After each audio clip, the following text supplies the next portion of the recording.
ভালোবাসার সকল রকমের ভিডিও পেতে আমাদের চ্যানেলটি সাবস্ক্রাইব করুন। সবার আগে ভিডিও পেতে বেল বাটনে ক্লিক করুন। লাভ অর হেট ইভেলিনা তুর্য পর্ব 42। প্রাপ্তবয়স্ক ও মুক্ত মনস্কদের জন্য গল্পটি উন্মুক্ত। আইল্যান্ডের সেন্ট্রাল কমান্ড সেন্টারের তুষার বড় মনিটরের সামনে দাঁড়িয়ে ক্যাটরিনার সাবমেরিন আর স্পিড বোর্ডের সিগন্যাল ট্র্যাকিং করার আপ্রাণ চেষ্টা করছে, ডাটা এনক্রিপশন ডিকোড করছে।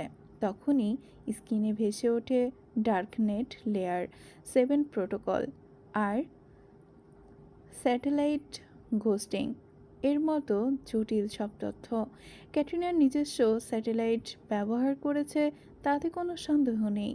তুষার দাঁতে দাঁত চেপে পেছনে দাঁড়িয়ে থাকায় রাহার দিকে না তাকিয়েই প্রশ্ন করলো, ড্যাম গড, তুমি তো সাথেই ছিলে ইনায়া। তাহলে আপনি কি বোঝাতে চাচ্ছেন সব দোষ এখন আমার? না, আপনার চোখে তো শুধু আমার দোষগুলোই পড়ে, তাই তো? আমরা কি দোষগুণের বিচার করতে বসেছি? ও গড, আমি কেন যে আপনার সাথে কথা বলছি? রাহা চোখ উল্টিয়ে মুখ ফিরিয়ে দেয়ালের দিকে তাকিয়ে রইল। তুষারের চোখজোড়া খানিক বন্ধ করে গভীর শ্বাস নিল। রাহাকে কিছু বলে কোনো লাভ হয়নি, আর হবেও না। তুষার ভালো করেই বুঝতে পারছে তার উপর রাহার ক্ষোভের কারণ, দুদিন যাবৎ কথা না বলার কারণ। তবে আপাতত চুপ রইল। তুষার কানে থাকা ইয়ারপিসে অনবরত গার্ডদের পজিশন চেক করতে করতে লাগলো। তবে রাহা লক্ষ্য করলো তুষার একটা ইনক্রিপশন কি মেলাতে গিয়ে বারবার ব্যর্থ হচ্ছে। এটা রাহা খুব ভালো করেই পারে। তাই রাহা ড্রয়ার থেকে একটা হার্ড ড্রাইভ বের করে কিবোর্ডে আঙুল ছোঁয়াতেই তুষারের হাতের সাথে তার হাতের স্পর্শ লেগে যায়। তবে রাহা তড়িঘড়ি করে হাত সরিয়ে নিল। তুষারের এক পলক রাহার বিভ্রান্ত চোখের দিকে তাকিয়েই আবার স্ক্রিনে মনোনিবেশ করলো। তবে রাহা পাশে থাকায় তুষার কাজে মন দিতে পারছে না। ঠিক সেই মুহূর্তে ঝড়ের বেগে রুমে প্রবেশ করলো ইউভান। রুমের তাপমাত্রা যেন হিমাঙ্ককে নামিয়ে দিল।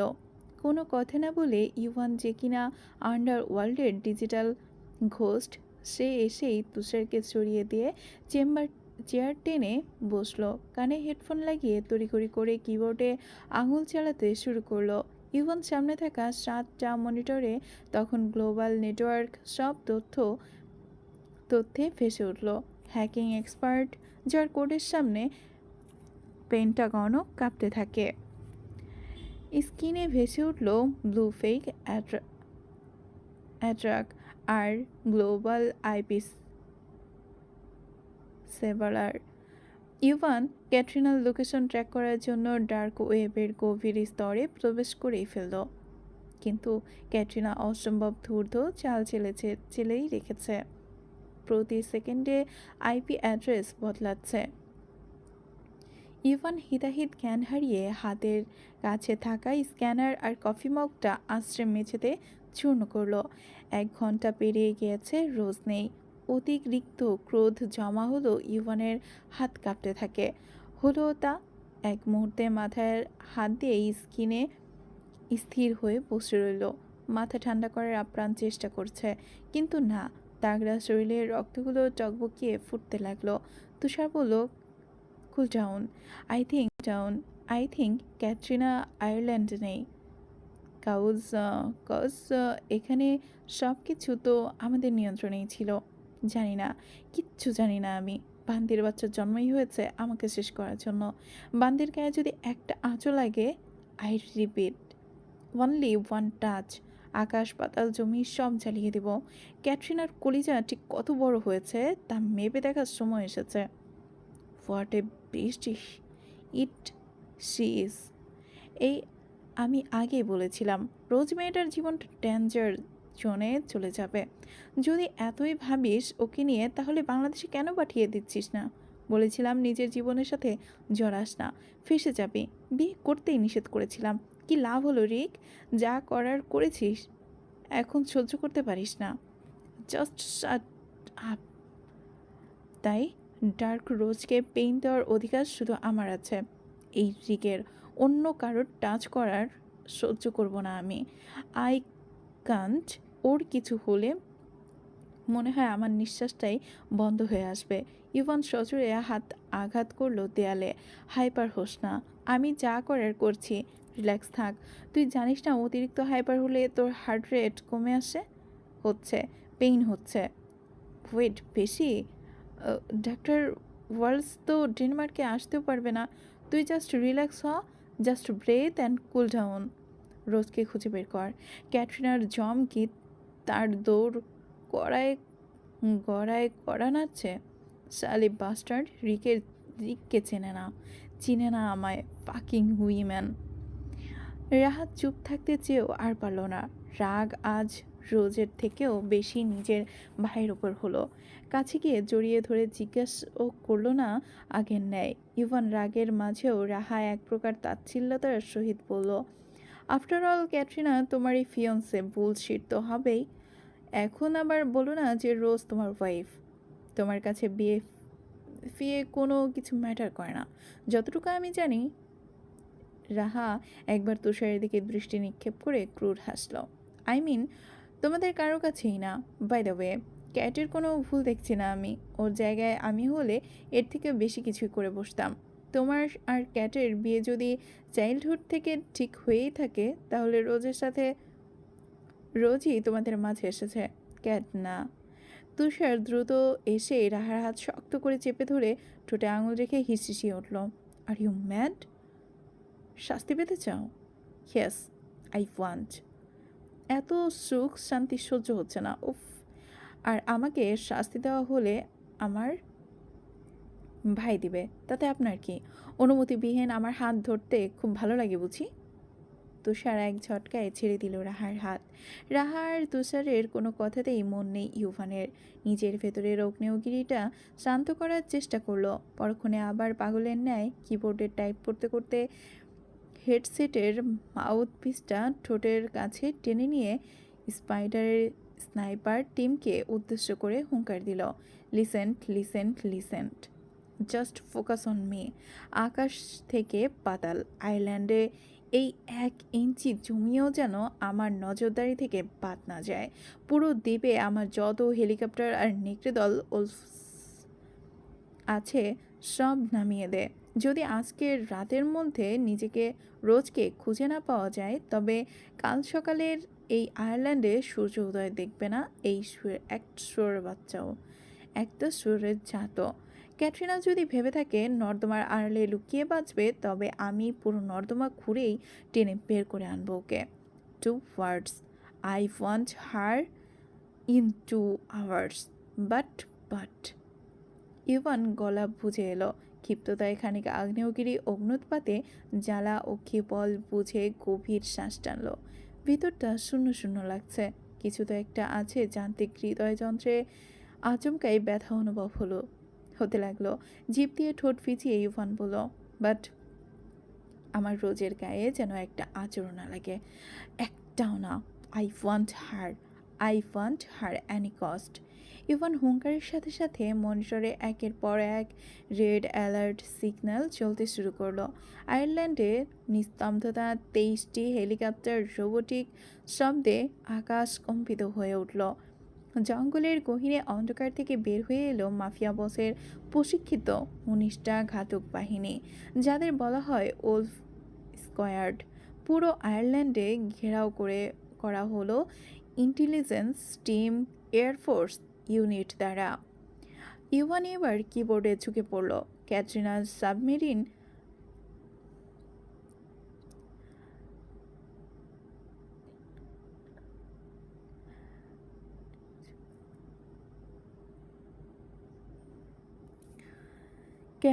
সাবমেরিনের সনিক সিগনেচার ধরার জন্য সমুদ্রের অতল গভীরে সেন্সরগুলো হ্যাক করতে শুরু করলো। রাত্রির অন্ধকারে ঢাকা পুরো আয়ারল্যান্ডে আন্ডারওয়ার্ল্ডের একচ্ছত্র সম্রাট আদ্রিয়ান চা ভোলকভ, যার নামের ভারে রাশিয়ায় তুষার ঝড়ও দিক পরিবর্তন করে। ক্যাটরিনা ক্যান রুশ কন্যা, রাশিয়ান মাফিয়া যেমন, তেমন আদ্রিয়ানও রাশিয়ার গ্যাংস্টার। বছরের পর বছর যে নিজের পরিচয়কে গোপন করে রেখেছিল আদ্রিয়ান, তার ভোলকপ পরিচয়ের আড়াল থেকে বেরিয়ে আজ স্বরূপে আবির্ভূত হওয়ার কারণ ছিল রোজ। যে মেয়ের কারণে এত বছর পর নিজের ভোলকপ পরিচয় জনসম্মুখে আনতে হলো, সেই রোজের শরীরে একটা আঘাত আদ্রিয়ান কখনোই সহ্য করবে না। রোজের চোখের এক ফোঁটা জল আদ্রিয়ানের শরীরে তপ্ত শিশান ঢুকিয়ে দেওয়ার মতো যন্ত্রণা দেয়। যে নারীর জন্য আদ্রিয়ান জান দিতে পারে, তার জন্য সে অনায়াসেই জান নিতেও পারে। ক্যাটরিনার সাথে আদ্রিয়ানের শত্রুতা ছিল না কোনো কালেই, তবে আজ নতুন করে ক্যাটরিনা ভোলকাপের শত্রু শিবিরের খাতায় নাম সিল মোহর দিয়ে দিল।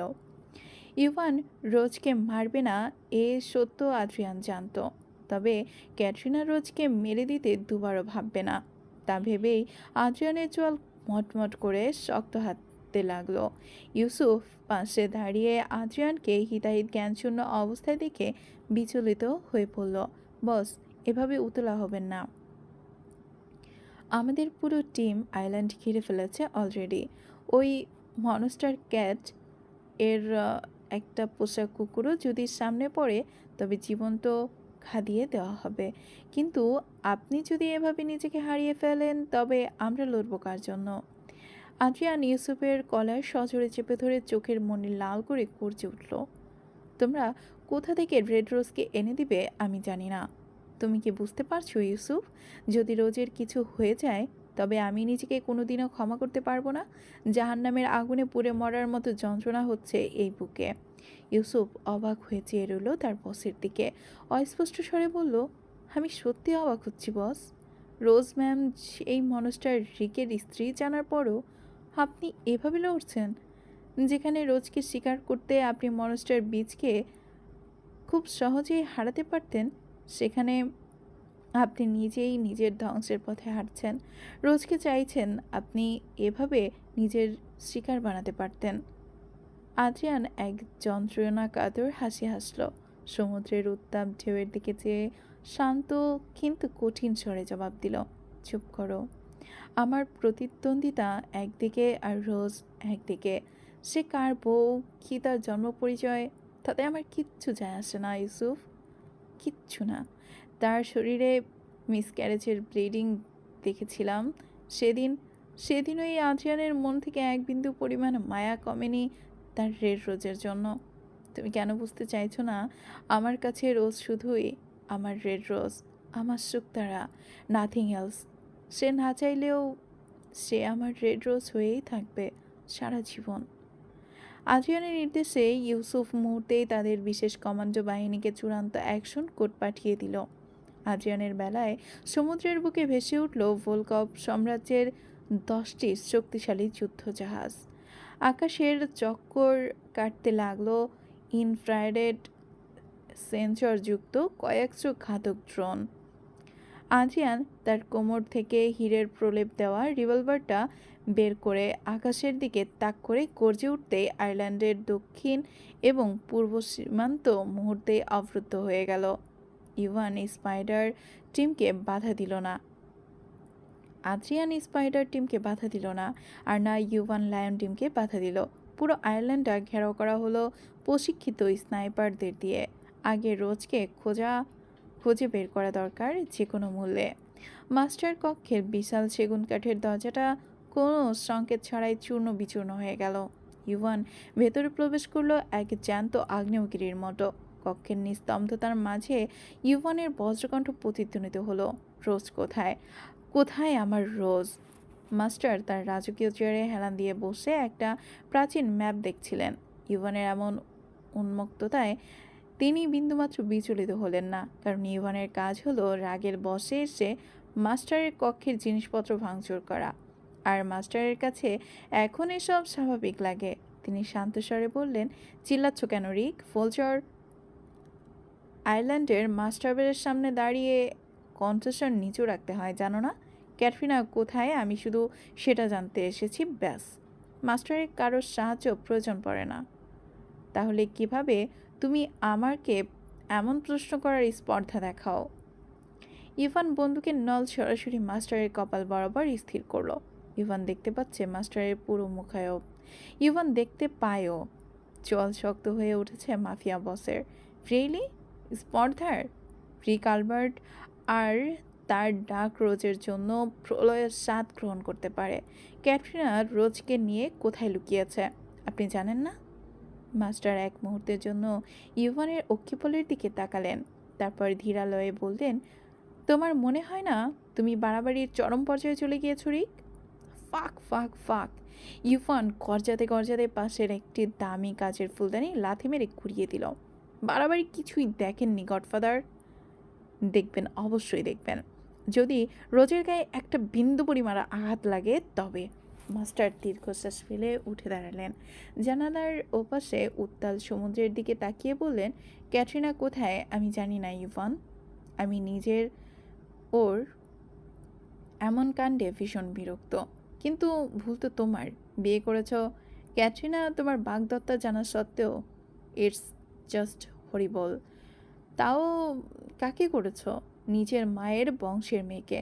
যেই মাকে তুমি এত ঘৃণা করো, যাকে কখনো মা বলে ডাকও নি। মুহূর্তের মধ্যে ইভানের ট্রিগারের থাকা আঙুলগুলো শিথিল হয়ে এলো। এক হাড় হিম করা স্তব্ধতা নেমে এলো রুমে। অস্পষ্ট স্বরে ইভান বলল, তাহলে তাহলে আপনি জানতেন রোজের আসল পরিচয়। ভুলে যেও না, তোমাকে গড়েছি আমি। মাস্টার ঘুরে দাঁড়ালেন। যদি আমি আগেই টের পেতাম তবে কখনোই এমন কিছুই হতে দিতাম না। ইভান রাগের বশে রুমের আসবাবপত্র ভাঙচুর করতে শুরু করলো। ল্যাপটপ, ফাইলপত্র, মদের বোতল সব কিছু তছনছ করে দিচ্ছে। তার আক্রোশ সীমানা ছাড়িয়ে সপ্তমে গিয়েছে। মাস্টারের দিকে ফিরে চিৎকার করে উঠল, আমার আর রোজের মাঝে আসবেন না। যে আসবে তাকে মেরে ফেলতে দুবার ভাববো না। যদি গডফাদার আপনি হন তো আপনাকেও। মাস্টার এক পৈশাচিক শান্তিতে হাসলেন। তিনি ইভানকে এমন একটি অবিনস্তর ধাতু দিয়ে গড়েছেন যার হৃদয়ে দয়া মায়ার কোনো স্থান নেই, এমনকি স্বয়ং মাস্টারের জন্যও না। তিনি ধীরালয়ে ইভানের দিকে এগিয়ে আসতে লাগলেন। অন্ধকার কক্ষের টিমটিমে আলোয় মুখোমুখি দাঁড়ালেন আলবার্ট বংশের দুই রক্তধারা, ইভান রিক আলবার্ট এবং নিক আলবার্ট। হ্যাঁ, নিক আলবার্ট, যাকে বহির্বিশ্ব বহু আগে মৃত বলে ঘোষণা করেছে। কিন্তু তিনি বেঁচে আছেন, এক অশুভ ছায়ার মতো। মুখায়বে বয়সের কোনো ছাপ পড়েনি। সেই তীক্ষ্ণ চোয়াল আর গ্রিক গডের মতো ক্যাসিক সৌন্দর্য এখনও অটুট। দেখেছে কেউ দ্বিধায় পড়ে যাবে ইভান কি তার হুবহু প্রতিচ্ছবি, নাকি নিক আলবার্টি বছরের পর বছর মাস্টার পরিচয়ে এই ফোলজার আইল্যান্ডে নিজের একচ্ছত্র রাজত্ব বিস্তার করে চলেছেন। তুমি এখন পর্যন্ত যা যা করছো সব জানি আমি। তোমার তীক্ষ্ণ বুদ্ধি আর এক একটা চাল যদি আমি ধরতেই না পারি তবে আমি কিসের গডফাদার হলাম বলো? পিতৃতুল্য তো আমি তোমার। ইভান ক্রুর হাসল। পায়ের কাছে থাকা একটা বাদামি কাঠের চেয়ার সজোরে ঠেলে দিল নিক আলবার্টের দিকে। তারপর সরাসরি তার মুখোমুখি হয়ে বসল। হাতে একটা লাইটার ঘোরাতে চোখে চোখ রেখে ইভান বুঝিয়ে দিল সে আজ আর কোনো আজ্ঞাবহ ভৃত্য নয়। মাস্টারে ধীরালয়ে বললেন, অ্যাডামকে তোমার পিঠে মেডিসিন লাগিয়ে দিতে বলেছিলাম, দিয়েছিল? ইভান নির্বিকার চিত্তে জবাব দিল, রোজকে পেয়ে গেলে মেডিসিনের প্রয়োজন পড়বে না। মাস্টারের চোখে এক কুটিল জিজ্ঞাসা জেগে উঠল, কি আছে ওই রোজের মধ্যে? কেন এত উন্মাদনা দেখাচ্ছ রিক? বিশেষ কিছু নেই। ইভান একটা সিগারেট বের করে চালাতে বলল, শালিকে কাছে রাখলে শান্তি লাগে, এইটুকুই জানি। এক নম্বরের ছলনাময়ী, তবে ওর ছলনাগুলো আমি বেশ এনজয় করি। নিক আলবার্ট এবার একটু ঝুঁকে বসলেন। ভোলকোপও তো রোজকে যায়, ডিভোর্স দিয়ে দাও ওকে। ভালোভাবেই বলছি রিক, ওই মেয়ে তোমার জীবনে না থাকাই ভালো। রিক তো খারাপ। ইভান ধোয়ার কুণ্ডলি পাকিয়ে তার ছেলের সাথে হাসল। রিকের জীবনে ভালো কিছুর কি দরকার? কেড়ে নেওয়া, ছিনিয়ে নেওয়া, এসব তো ফাদার নিক আমায় শিখিয়েছে। নিক আলবার্টের ক্ষণিকের জন্য চোখ বন্ধ করলেন। তার ধমনীতে রাগ চরচর করে বাড়লেও তিনি তার নিয়ন্ত্রণে আনলেন। তিনি জানেন এই মুহূর্তে রাগ দেখালে ইভান আরও প্রলয় শুরু করবে। শান্তস্বরে তিনি বললেন, আমি তো এটাও শিখিয়েছিলাম যে কখনো কাউকে নিজের দুর্বলতা বানাতে নেই। মাফিয়াদের কোনো দুর্বলতা থাকতে নাই রিক। থামুন, এসব বাল শুনতে আসিনি আমি। ইভান গর্জাতে গর্জাতে উঠে দাঁড়ালো। আমি রোজকে চাই, আর যদি না পাই তবে তার পরিণামও কতটা ভয়াবহ হবে তা আপনি কল্পনাও করতে পারবেন না। আমাকে যেহেতু শয়তান বানিয়েছেন, তবে শয়তানের আলামত তো দেখাতেই হবে। আর আপনি আমার কিচ্ছু করতে পারবেন না। ঠিক সেই মুহূর্তে ইভানের হাতে থাকা অত্যাধুনিক ট্র্যাকিং ডিভাইসে একটি তীক্ষ্ণ সিগন্যাল বেজে উঠল। স্কিন জুড়ে রক্তবর্ণের মতো সংকেত জ্বলে উঠল। Trace confirmed, north Atlantic. Signal আসছিল সমুদ্রের এক নিষিদ্ধ কোণ থেকে। ইভান অত্যন্ত ধূর্ত। তার উপরে ইভানের আগেই রোজের কোমরে থাকা অবসিডিয়ান শিরার সাথে একটি ক্ষুদ্র মাইক্রো ট্র্যাকার ইনজেক্ট করে দিয়েছিল। জ্যামারের কারণে সেটি সংকেত না দিলেও এখন সেটি সচল হয়েছে ট্র্যাকিং ডিভাইসের সাথে। ওদিকে রাহা আর তুষার মনিটরগুলোর সামনেই দাঁড়িয়েছিল, সেখানেও লাল বাতি জ্বলে উঠল। ইভান কিভাবে একা একা এক লহমায় পুরো পৃথিবীর গ্লোবাল নেটওয়ার্ককে নিজের ব্যক্তিগত শিকারী কুকুরে পরিণত করেছে তা কেবল যা কেবল হ্যাকিং না, ছিল এক ডিজিটাল অ্যাপ্লিকেশন যার কেন্দ্রে দাঁড়িয়ে আছে এক উন্মাদ ঘাতক। হ্যাকিংয়ের কিছু আংশিক অংশ ক্যাটরিনা ইভান থেকে শিখেছিল, আর ইভানের সাথেই চাল চালল। অপরদিকে আদ্রিয়ানের হাতে থাকা ড্রোন কন্ট্রোলারের স্ক্রিনে হঠাৎ একটি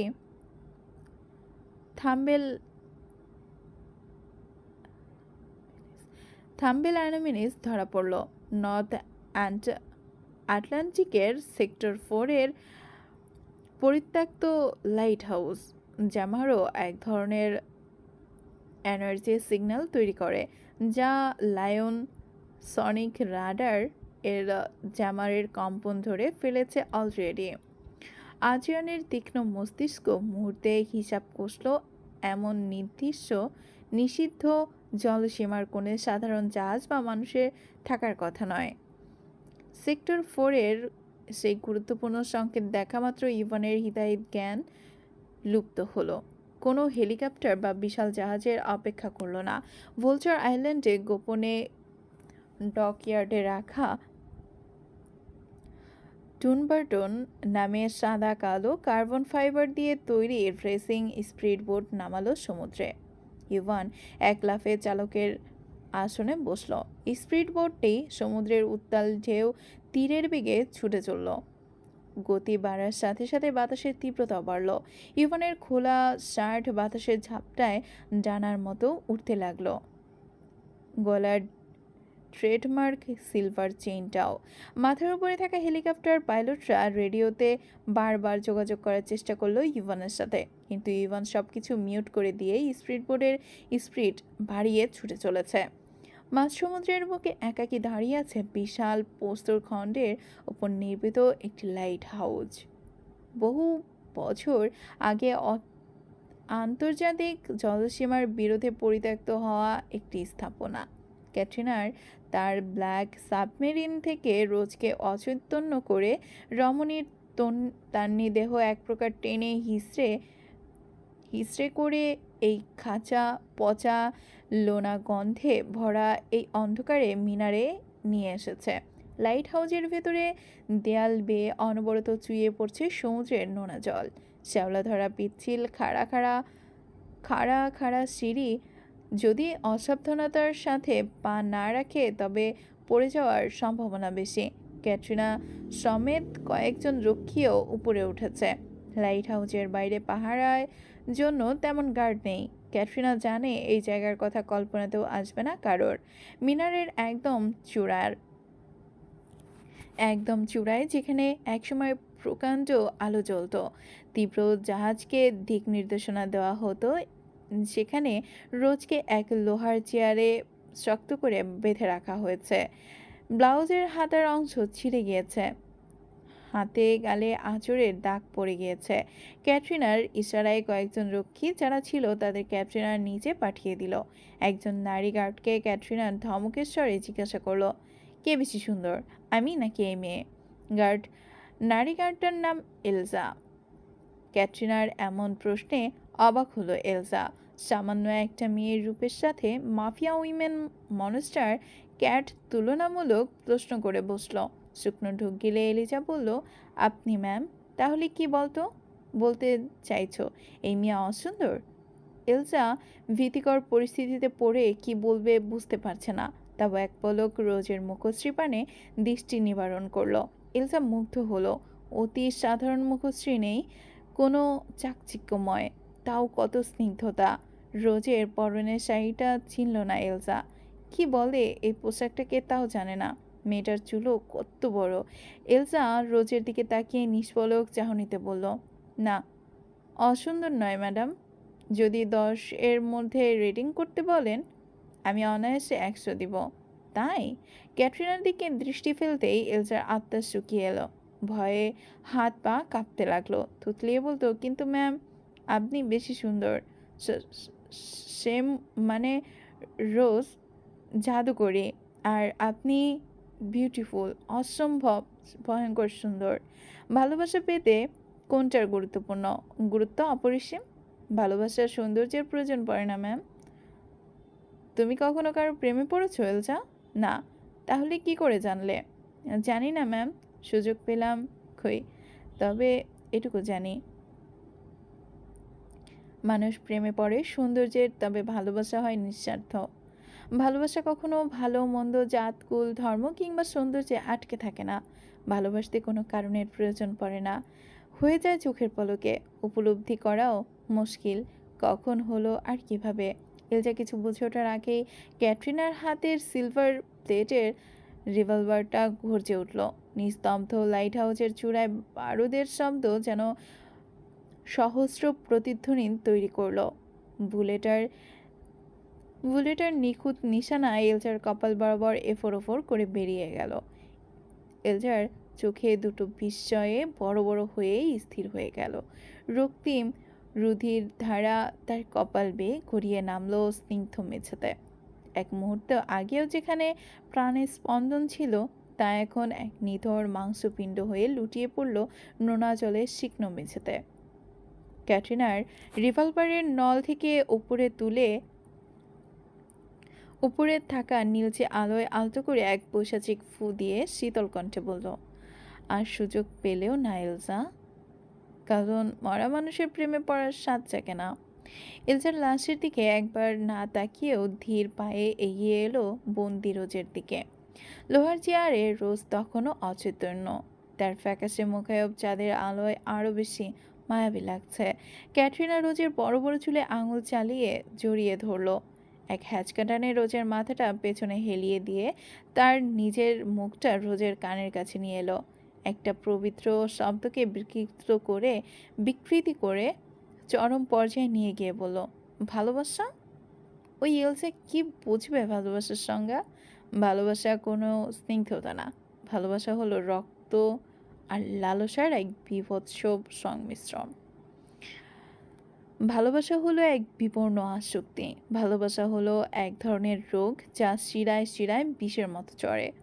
সেই বিষ যা পান করার তৃষ্ণায় কাতরাতে লাগে, যেখানে থেকে শুধু দংশন। ক্যাটরিনার এক ম্লান মোমবাতি জ্বালিয়ে রোজের ফ্যাকাশে মুখের সামনে ধরল। তোর মুখটা যদি এখনই আমি আগুন দিয়ে জ্বালিয়ে দিই কেমন হবে? বীভৎস মুখটা দেখলে কি যে শান্তি পাবো আমি। ক্যাটরিনা অট্ট হাসিতে ফেটে পড়ল। বাতাসের শস্য শব্দে মোমবাতির শিখা থরথর করে কাঁপছে, যেন সেই আসন্ন ধ্বংসের আতঙ্কে অস্থির। ক্যাটরিনা এক পৈশাচিক শাস্তিতে হাসল। সে জানত এই পরিত্যক্ত লাইট হাউসে আসা সম্পূর্ণ বেআইনি এবং নিষিদ্ধ। মাস্টারের কড়া নির্দেশ ছিল এই ধ্বংসস্তূপ থেকে দূরে থাকার, কারণ এটি আন্তর্জাতিক গোয়েন্দা সংস্থাগুলোর নজরে আসতে পারে। কিন্তু ক্যাটরিনা আজ সমস্ত নিষেধাজ্ঞাকে বুড়ো আঙুল দেখিয়ে এখানে এসেছে। ক্যাটরিনা হঠাৎ এক আদিম হিংস্রতায় রোজের দুই বাহু শক্ত করে চেপে ধরল। অমানিসার আধার রানীর ধারালো নখগুলো রোজের নরম চামড়া ভেদ করে মাংসের গভীরে বসে যেতে লাগলো। টপ টপ করে হাত বেয়ে গড়াতে লাগলো তাজা রক্ত। রোজের শরীরের যন্ত্রণায় রোজের শরীরটা একবার ধনুকের মতো বেঁকে কেঁপে উঠল। তীব্র দহন আর নোলা বাতাসে ঝাপটায় রোজের জ্ঞান ফিরে এলো। শুকনো কেশে চোখ মেলতেই দেখলো সামনে ক্যাটরিনার বিষাক্ত ভয়ঙ্কর মুখায়ব। রোজ বুঝতে পারলো সে কোথায় আর কিভাবে এলো। মনে করতে পারলো না। মনে পড়ল শুধু পেছনে থেকে কেউ তার মুখে চেপে ধরেছিল। কোথায় কোথায় আমি? রোজ অস্পষ্ট স্বরে যন্ত্রণায় জড়িত কণ্ঠস্বরে পড়ল। ক্যাটরিনা এক বীভৎস অট্টহাসিতে ফেটে পড়ল।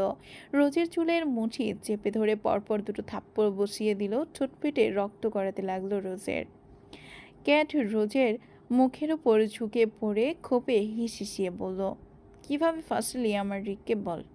কতবার ওর সাথে ঘনিষ্ঠ হয়েছিস, ইন্টিমেট হয়েছিস, কতবার স্পর্শ করেছিস আমার অধিকারকে? রোজ যন্ত্রণার মাঝেও নিজের আত্মসম্মানটুকু কুড়িয়ে নিয়ে স্থির কণ্ঠে হাসল। হাত পা নাড়ার সক্ষমতা হয়েও উঠল না তার। আপনার অধিকার? তা আপনার অধিকারকে গিয়ে জিজ্ঞাসা করছেন না কেন? যদি আপনার হয় আমার কাছে কেন আসবে? ইউ ফাকিং হার বিচ, নষ্ট নারী! ক্যাটরিনা এক বিষাক্ত চিৎকার লাইট হাউজের দেয়ালে প্রতিধ্বনিত হলো। রিক আর ভোলকভ, আর কজনকে বিছানায় গিয়েছিস তুই? মুখ সামলে কথা বলুন। আপনার সাথে কথা বলতেও আমার ঘৃণায় গা গুলিয়ে ওঠে। রোজের পিশাচির মুখটা নিয়ে দূরে সরুন। নিজের পিশাচির মুখটা নিয়ে দূরে সরুন আমার থেকে। ক্যাটরিনা মুহূর্তেই রোজের চুলের মুঠি ধরে হ্যাঁচকা টানে তার মাথাটা পেছনে হেলিয়ে দিল। ব্যথায় চোখ মুখ বুঝে এলো তার।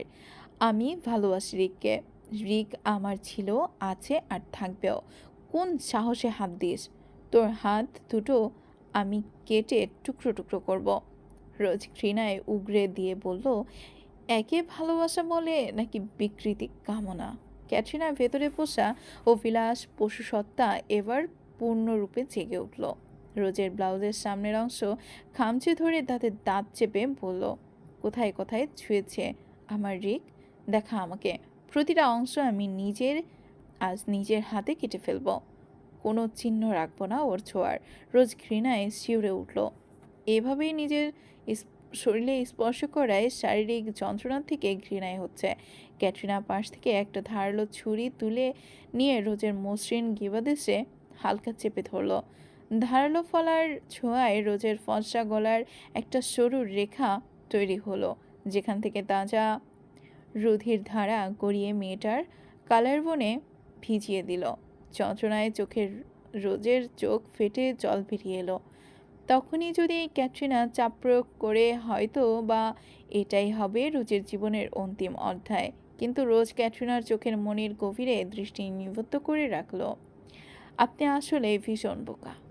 রিক তো আপনারই বাগদত্তা ছিলেন, আপনাকে বিয়েও করতেন। তবে আমায় মেরে আপনার লাভ কি? আপনার এত ক্ষমতা, এত জৌলুস, আর দেখুন আমার মতো সাধারণ মেয়েকে ভয় পাচ্ছেন। আমি তো আপনাকে কিছুই করতে পারবো না। আমার কাছে সেই ক্ষমতাটুকুও নেই। আপনারা চাইলে যা পারবেন আমি তা কখনোই পারবো না। তাহলে কি ধরে নিব ক্যাটরিনা ক্ল্যান একটা সাধারণ মেয়েকে ভয় পেয়ে তাকে পৃথিবী থেকে নিশ্চিহ্ন করতে চাইছে? রোজের কথায় ক্যাটরিনা উন্মাত্তের মতো মাথা ঝাঁকালো। পৈশাচিক দম্ভে লাইট হাউজের যেন কাঁপতে শুরু করলো। ছুরিটা রোজের গলায় আরও গভীরে চেপে ধরতে চেয়েও নিজেকে সংবরণ করলো। এই মেয়ের সাহস কি করে হলো মাফিয়া লেডিকে বোকা বলার? মন চাচ্ছে এখনই মাটিতে পিষিয়ে দিতে, তবে এত সহজে মৃত্যু ক্যাটরিনা দেয় না। তাও রোজকে? কখনোই না। ক্যাটরিনা একটা সিগারেট ধরালো, দু আঙুলের ফাঁকে নিয়ে দুটো টান মেরে শয়তানি হাসতে লাগলো, যে হাসিতে দিল বহুদিনের ক্রোধ জমা। দু হাত শূন্যে তুলে কোনো এক প্রাচীন অশুভ শক্তির আরাধনা করার মতো স্বরে হুঙ্কার দিয়ে উঠল ক্যাট। রক্ত স্নান শ্বেতপ্রদ্য আমি। আমি কামনার অনলে যে জল ছুঁইবে কায়া, ছিঁড়ে খাবো তার অস্তিত্বের অন্ত, বিলাইব না এক বিন্দুও মায়া। ক্যাটরিনার উন্মত্ত হুঙ্কার যেন স্তিমিত হয়ে এলো। রোজ তখন ধীরালয়ে তার নেত্রপল্লব স্থির করলো ক্যাটের দিকে। দুনয়নে জমে উঠেছে নোনা জল। পেশিশক্তি গায়ের জোর দিয়ে এক দানবীয় রোখা অসম্ভব। তবে সামনে থাকা এই অসহায়ত্ব দুর্দিনের মাঝে যে আছে কারোর স্নায়বিক সাম্রাজ্যের মধ্যে ঢোকার মতো শক্তি, রোজের ওষ্ঠাধরে বীর্যবাদ্যক হাসি ফুটে উঠল। চুলগুলো এলোমেলো হয়ে পড়ে আছে। রোজের নেত্রপল্লব এমন এক অতল গহ্বর, যেখানে তাকিয়ে থাকলে দিক বিভ্রান্ত হতে বাধ্য পৃথিবীর শ্রেষ্ঠ কোনো বীরও। রমণীর চাহনি যেন এক অদৃশ্য অন্তর জাল বুনে দিচ্ছিল ক্যাটরিনার চারধারে। করুণ প্রার্থী চাহনি প্রতিধ্বনিত হলো বিষাক্ত কুহিলিকা, যাতে গুমড়ে মরে দম্ভ আর অহংকারের বেলা। মায়াজালে বন্দী হয়ে সঙ্গ হয়েও ওই সকল রাজকীয় রুধির খেলা। লাইট হাউজের ভেতরে মোমবাতির শেষ শিখাটাও নিভে গেল। বাইরে সমুদ্রের প্রলয় গর্জনের সুর, বড় বড় বিশাল আকৃতির ঢেউ আসছে পড়ছে লাইট হাউজের স্যাঁতস্যাঁতে দেয়ালে। ক্যাটরিনা হঠাৎ এক হিংস্রতায় ধারালো ছুরি দিয়ে রোজের হাতে আঘাত করল। মুহূর্তে রোজের ফর্সা চামড়া মাংস আলাদা হয়ে ফাঁক হয়ে যায়। সেখান থেকে গলগল করে রক্ত চুপসে পড়তে লাগলো। যন্ত্রণায় রোজের কণ্ঠ অস্পষ্ট চিৎকার বেরিয়ে এলো, আহ! ক্যাটরিনা রোজের কানের কাছে মুখ নিয়ে চিৎকার দিয়ে উঠল। মুহূর্তেই রোজের মাথাটা ছিনিয়ে উঠল যেন। রিক্ত কোনো নারীর কাছে যায় না, তোর কাছে কেন গেল? তোর মধ্যে কি আছে যা আমার মধ্যে নেই? দেখতেই হবে আমার। রোজ বড় বড় শ্বাস নিতে লাগলো। যন্ত্রণায় তার কপাল ঘামতে শুরু করেছে। তবে অদ্ভুত শীতল হাসিতে ক্যাটরিনার দিকে তাকিয়ে রইল। ব্যথা আর ঘৃণার এক অদ্ভুত অভিব্যক্তি। রোজ ধরা গলায় বলল, কে আছে আমার কাছে? রিক অ্যালবার্ট আমাকে যন্ত্রণা ছাড়া আর কিছুই দেয়নি। আমি তাকে ঘৃণা করি। আমি মুক্তি চাই তার কাছ থেকে। আপনি আমাকে কেন ধরে এনেছেন? রোজার নেত্রপল্লব একবারে বুঝে এলো, আবার খুলে গেল। আপনার উচিত ছিল আর একটু খোঁজ নেওয়া। আমি রিক অ্যালবার্টকে ঘৃণা করি। সেখানে ভোলকবের সাথে আপনার এঙ্গেজমেন্টের কথা, সেখানে আপনি আমাকে ভয় দেখাচ্ছেন কেন? আপনি তো ওনার সাথে লিভিং করেন। উনি কি? রোজ দম নিয়ে পুনরায় বলল, আপনাকে ভালোবাসেন উনি বলেছেন সে কথা? ক্যাটরিনা হঠাৎ রোজের কথায় অট্টহাসিতে ফেটে পড়ল। সে তার ঘাড় পর্যন্ত ছোট করে চুলগুলো অবহেলার সাথে পেছনে ঠেলে দিয়ে রোজের দিকে বন্দুক তাক করলো। পরক্ষণে আবার নামিয়ে নিয়ে বিকৃতি হেসে বলল, এই মেয়ে, তোমার কি আমাকে ভয় লাগছে না? রোজ যন্ত্রণার মাঝেও হাসল। কুঞ্জনরত অবস্থায় মনে মনে ভাবল, ভয় না, ঘৃণা করি। আমার দম আটকে আসছে। মরে যেতে পারলে শান্তি পেতাম, তবে আপনার মতো পিশাচিনীর হাতে একদমই নয়। রোজ নিজেকে সামলে নিয়ে আকুতি মেশানো স্বরে বলল, আপনার মতো শক্তিশালী নারীর ব্যক্তিত্ব আমাকে এভাবে বেঁধে রাখা শোভা পায় না। আমার কাছে কি আছে? কি আছে আমার? আমার তো কিছুই নেই। এখান থেকে পালানোর পথও তো বন্ধ। গভীর সমুদ্রের মাঝে আছি, তাই না? ক্যাটরিনা ভ্রু কুঁচকে তাকালো। কীভাবে বুঝলে? সমুদ্রের ঢেউয়ের শব্দ। ক্যাটরিনা জানালার বাহিরে তাকিয়ে কিছুক্ষণ চুপ থেকে বলল, অপেক্ষা কী জিনিস জানো? রিক বছরে মাত্র একটা মাস আইল্যান্ডে আসতো, আর আমি সারা বছর সেই একটা মাসের অপেক্ষায় প্রহর গুনতাম। তুমি কি বুঝবে সেই অপেক্ষার জ্বালা? ক্যাটরিনা হঠাৎ আবার সেই পৈশাচিক হাসিতে ফিরে এলো। রোজ কাতর কণ্ঠে বলল, আমাকে একটু পানি দিন। না। ক্যাটরিনা পাগলের মতো রোজের চোয়াল শক্ত করে চেপে ধরল। আমি নিশ্চিত ছিলাম যে আমার রিকের নারী নেশা নেই। সে কারো কাছে যাবে না তা ভেবেই আমি সারা জীবন তার অপেক্ষায় থাকতে রাজি ছিলাম। রোজের অধর তিরতির করে কাঁপছে। ধীরালয়ে বলল, উনি তো আপনারই ছিলেন। আর দেখুন, এখন তো আপনাদের বিয়েও ঠিক হয়েছে। ঠিক এইটাই আমাকে অবাক করছে। নিজের মাথায় চুল দু হাতে টেনে টেনে ক্যাটরিনা চিৎকার করে উঠল, যে রিক বিয়েতে রাজি হয়ে গেল। হয়েছে তো, করে নিন, বেড শেয়ার করে নিন। করেছেন নিশ্চয়ই, ভালো লাগেনি? You full girl. ক্যাটরিনা রোজের ওপর ঝুঁকে পড়ল। মুখায়ব তার এক জ্যান্ত দানবীয়র মতো। একপাশে নারীর মুখায়ব এতটা ভয়ানক কী করে হতে পারে তা রোজ ক্যাটকে না দেখলে জানতো না। এটার সিক্রেট বলি শোন, আমি 50 ম্যান এর সাথে ইন্টিমেট হয়েছি। আমি 50 শেডস অফ গ্রে। কিন্তু প্রতিবারই আমার চোখের সামনে রিকের মুখ ভেসে উঠত। হ্যালুসিনেশন হতো আমার যে আমি রিকের সাথে আছি। কথাটা শুনে রোজের ঘৃণায় বমি উগরে বেরিয়ে আসার উপক্রম হলো। পরক্ষণেই রোজ খেয়াল করলো ক্যাটরিনার রোজকে ছেড়ে দিয়ে এক গ্লাস মদ এক চুমুকে শেষ করলো। তার মুখায়বে মদের নেশায় আর আক্রোশে কালো হয়ে এসেছে। শিশুসুলভ মুখ করে ঠোঁট উল্টে বলল, কিন্তু এখনও রিক থাকতো না বেডে। তবে হ্যালুসিনেশন আমি রিকের সাথে, কিন্তু কখনও রিক থাকতো না বেডে। তবে হ্যালুসিনেশনে আমি রিকের সাথে ইন্টিমেট হতাম। চারদিকে শুধু রিককেই দেখতাম। রোজ ঘৃণার চোখে বুঝে ফেলল। শোনার আর ক্ষমতা হয়ে উঠল না। মন চাইল কান চেপে ধরতে। একটা পুরুষকে নিয়ে একজন নারীর মধ্যে এত বিকৃত কামনার এত জঘন্য রূপ, তাও নিজের স্বামীকে নিয়ে। এসব শোনার চেয়ে মরে যাওয়া শ্রেয়। কান চেপে ধরতে গিয়ে রোজ দেখল তার হাত দুটো লোহার চেয়ারে বন্দি যে।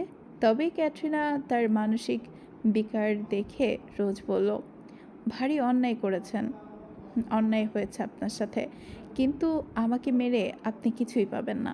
আপনার রিক আপনারই থাকবে। আপনার কাছে যত ক্ষমতা আছে আমার কাছে তার কানাকড়িও নেই। আমার হাতটা খুলে দিন, দেখুন আমি নিরস্ত্র। ক্যাটরিনা রোজের দিকে তাকিয়ে তাচ্ছিল্য হাসি হাসল। সে মনে মনে ভাবল, ঠিকই তো, এই মেয়ের কাছে কি আছে? কিছুই না। পালানোর কোনো পথ নেই, চারদিকে শুধু অথই জল। এখান থেকে সমুদ্রে ঝাঁপ দিলে মৃত্যু নিশ্চিত। আর রোজ যদি ঝাঁপ দিয়ে মরে, তবে ক্যাটরিনার কাজটা আরও সহজ হয়ে যাবে। ক্যাটরিনা এগিয়ে এসে টেনে হাতের বাঁধন খুলতে লাগলো, এত জোরে যে রোজের হাত ছিলে গিয়েছে। তবে রোজ ভাবতে পারেনি ক্যাটরিনা এত সহজে তার বাঁধন খুলে দিতে রাজি হয়ে যাবে।